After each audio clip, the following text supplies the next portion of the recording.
मेरा नाम आयशा है और मैं क्लिनिकल न्यूट्रिशनिस्ट हूँ at max health hospital Islamabad में।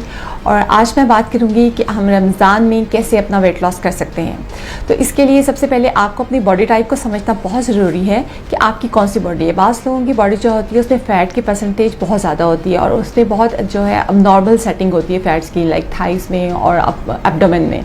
तो ऐसे लोगों को वेट लॉस करने के लिए अपनी कैलोरीज़ को रिस्ट्रिक्ट करना पड़ेगा, मतलब कम करना पड़ेगा। और उसमें सबसे ज़्यादा जो कैलोरीज़ कम करनी पड़ेगी वो फैट सोर्स से कम करनी पड़ेंगी। तो दूसरे किस्म के लोग वो होते हैं जिनकी बॉडी का जो फैट होता है वो सिर्फ उनके पेट पे होता है। ये काफ़ी स्टबर्न किस्म का फैट होता है। इसको कम करने के लिए आपको ओवरऑल अपनी जो है डाइट को रिस्ट्रिक्ट करना पड़ेगा, जिसमें हम कार्बोहाइड्रेट्स मतलब हमारा जो मेन स्टेप फूड है उसको भी रिस्ट्रिक्ट करेंगे, इसके साथ साथ फैट को भी रिस्ट्रिक्ट करेंगे। और प्रोटीन्स को हम 6 ऑunce से ज़्यादा नहीं लेंगे। 6 ऑunce का मतलब है कि अगर हमें चिकन में बताऊँ तो वो 2 बोटी, और अगर एग में बताऊँ तो 2 अदद एग, इससे ज़्यादा हम नहीं लेंगे। क्योंकि अगर हम ज़्यादा मिकदार में प्रोटीन्स भी लेंगे तो उनसे हमारी इंसुलिन जो है वो बहुत ज़्यादा रिलीज़ होती है, अफेक्ट होती है। जितनी इंसुलिन कम रिलीज़ होगी, सेंसिटिविटी के अकॉर्डिंगली रिलीज़ होगी, उतना हमारा वेट लॉस जो है वो स्पीड अप होगा। रमज़ान में सहूर के वक्त में आप कोशिश करें कि अपनी डाइट का या तो पोर्शंस ऐसे रखें जिनमें कैलोरीज कम हो। कैलोरी डेंस फूड जैसे कि फ्राइड फूड हो गया या बहुत ज़्यादा रिफाइंड फूड हो गया या प्रोसेस फूड हो गया, वो हमेशा वेट गेन करता है। ज़्यादातर जो चॉइसेस हैं, फेवरेबल चॉइसेस हैं, वो वाटर कंटेंट फूड की होती हैं। वाटर कंटेंट फूड में आ जाता है हमारा होल फूड आ जाता है, वेजिटेबल्स आ जाते हैं, फ्रूट्स आ जाते हैं।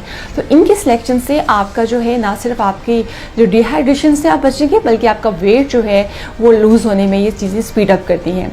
सेकेंडली ये है कि आपने अपने ब्रेन को बार बार इस बात को कम्युनिकेट करना है अपने आप को कि आप जो कैलोरीज ले रहे हैं वो आपके लिए एनफ हैं। अगर आप ये सोचेंगे कि मैं कम खा रहा हूँ, मुझे सारा दिन रोज़ा लगेगा, तो ये चीज़ आपके लिए इफेक्टिव नहीं होगी, क्योंकि आपके ब्रेन और आपकी जो स्टमक है ये आपस में कम्युनिकेट करते हैं और आपकी जो डिप्रेशन लेवल्स हैं इस कम्युनिकेट को डिस्टर्ब कर देते हैं।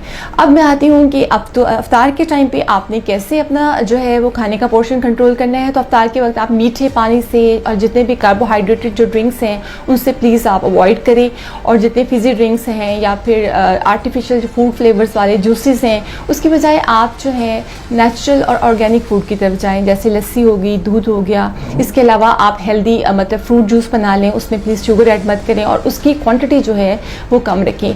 एक सर्विंग साइज़ जो होता है वो 1 कप के बराबर होता है। लेकिन अगर आपने अपनी डाइट को मतलब रिड्यूस करना है और अपना वेट को लूज़ करना है तो आपको अपना सर्विंग साइज़ भी कम करना पड़ेगा।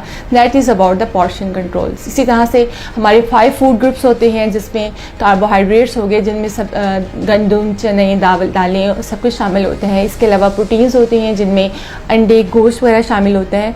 और इसके अलावा जो है हमारे मिल्क, चिकन टेक होती है, वेजिटेबल्स एंड फ्रूट्स होते हैं। इन सब में से अगर आप अपने सर्विंग साइजेस जो हैं वो मैं आपको थोड़ा सा बता दूं जो आपको डाइट जो है कंट्रोल करने में हेल्प करेंगे। लाइक अगर मैं फ्रूट्स की बात करूँ तो फ्रूट का सर्विंग साइज एक मीडियम एप्पल, एक एग्जांपल मैं आपको दे रही हूँ ताकि इससे आप तमाम चीज़ों को मेजर कर सकें। और अगर आपने अंगूर खाने हैं तो 12 अदद के बराबर हैं। इसी तरह अगर आपने अपनी रोटी का साइज़ देखेंगे तो जो एक सर्विंग साइज़ में जो रोटी होती है वो 15 ग्राम उसमें कार्बोहाइड्रेट्स होते हैं, तो 1 सर्विंग बनती है। तो अगर आपने अपना वेट रिड्यूस करना है तो आपने इनको मिनिमाइज़ करना है।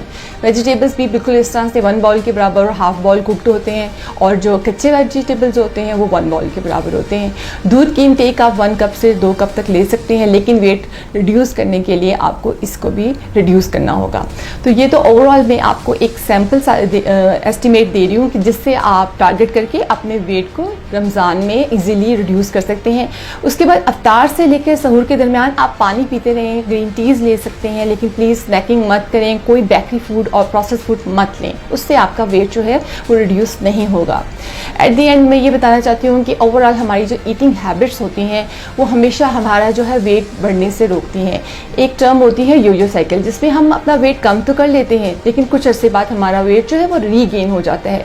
तो योयो साइकिल को ब्रेक करने की सबसे बेस्ट स्ट्रेटजी ये होती है कि एक दफ़ा जब आपने वेट जो है अपना वो रिड्यूस कर लिया, उसके बाद आपने एक्सरसाइज और पोर्शन कंट्रोल के ज़रिए अपने वेट को बढ़ने से रोक रोकना होता है। एक्सरसाइज में जो रिकमेंडेड एक्सरसाइज है जो आपको वेट गेन होने से रोकती है वो 90 मिनट पर डे है, और अगर आप उसको 90 मिनट पर डे नहीं कर सकते तो आप हाई इंटेंसिटी की एक्सरसाइजेस जो है मिनिमम टाइम के लिए कर सकते हैं, या आप मिलीजुली लो इंटेंसिटी और हाई इंटेंसिटी की एक्सरसाइजेस भी कर सकती हैं। लेकिन ये सब कुछ करना बहुत ज़रूरी है, अदरवाइज़ आप इस जो साइकिल का हिस्सा बनते रहेंगे और डिप्रेशन में जाते रहेंगे।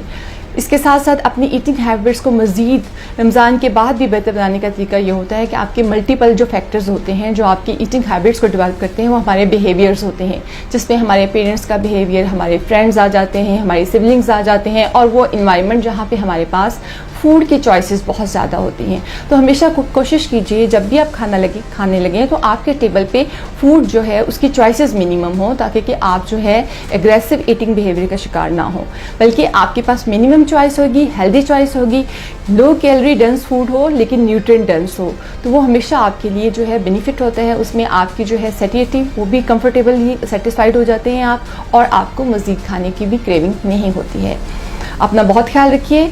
Thank you so much.